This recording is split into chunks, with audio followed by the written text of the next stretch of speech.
Assalamualaikum warahmatullahi wabarakatuh. Kami peserta pelatihan dasar CPNS Kemenkumham dari gelombang 5 Angkatan 94 Kelompok 2. Pada video kali ini, kami akan membahas tentang salah seorang tokoh teladan core value ASN yaitu Bapak Sandiaga Salahuddin Uno.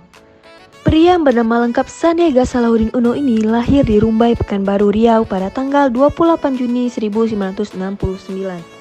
Beliau merupakan anak dari Razif Halik Uno dan juga Main R Uno.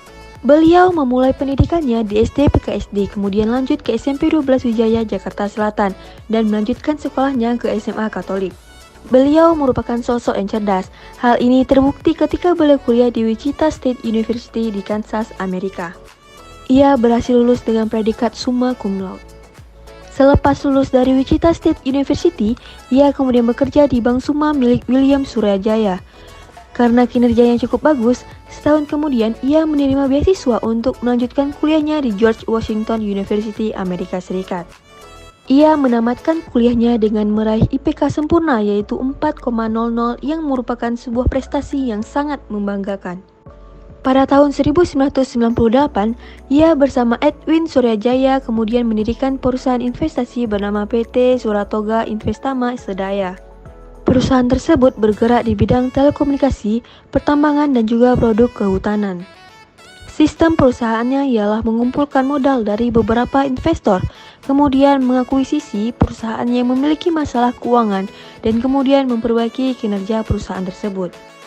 Bapak Sandiaga Uno dikenal sebagai seorang pengusaha yang besar yang memiliki banyak perusahaan serta termasuk dalam daftar orang terkaya di Indonesia. Namun, ia juga memilih terjun ke dunia politik sama seperti beberapa pengusaha lainnya. Beliau juga pernah menjabat sebagai Wakil Gubernur Jakarta. Dan saat ini, ia menjabat sebagai Menteri Pariwisata dan Ekonomi Kreatif pada Kabinet Indonesia Maju. Nah, selanjutnya kita akan masuk ke nilai-nilai berakhlak yang merupakan panduan perilaku bagi ASN yang harus dilaksanakan dengan penuh kesadaran dan tanggung jawab. Berikut merupakan makna dari nilai berakhlak yang terdiri dari berorientasi pelayanan, akuntabel, kompeten, harmonis, loyal, adaptif, dan kolaboratif. Selanjutnya, bagaimana sih penerapan nilai berakhlak pada sosok Sandiaga Uno? Yang pertama, berorientasi pelayanan. Dalam menerapkan nilai ini, beliau meluncurkan beberapa program dengan tujuan mempercepat pertumbuhan ekonomi. Salah satunya adalah program untuk pengembangan UMKM kria, fashion, dan juga kuliner melalui inkubasi yang bertujuan untuk dikembangkan dengan lebih baik sehingga memiliki nilai jual dan berdaya saing di tingkat nasional. Selanjutnya akuntabel, di mana Bapak Sandiaga Uno ini juga memiliki nilai akuntabel seperti melaksanakan tugas dengan jujur, bertanggung jawab, cepat tanggap, serta disiplin. Hal ini dibuktikan dengan memberikan bantuan sosial kepada warga kurang mampu di Pulau Kelapa, Kepulauan Seribu, Jakarta. Dan kegiatan ini dilaksanakan bersama Rumah Sandiaga Uno Indonesia. Selanjutnya kompeten. Kerja keras di semua bidang, kerja cerdas tanpa basa-basi, dan kerja tuntas tanpa menunda-nunda merupakan prinsip kerjanya. Hal ini dibuktikan dengan ditunjukkannya Bapak Sandiaga Uno sebagai Wakil Gubernur DKI Jakarta, di samping karir awalnya sebagai pengusaha. Kemudian harmonis.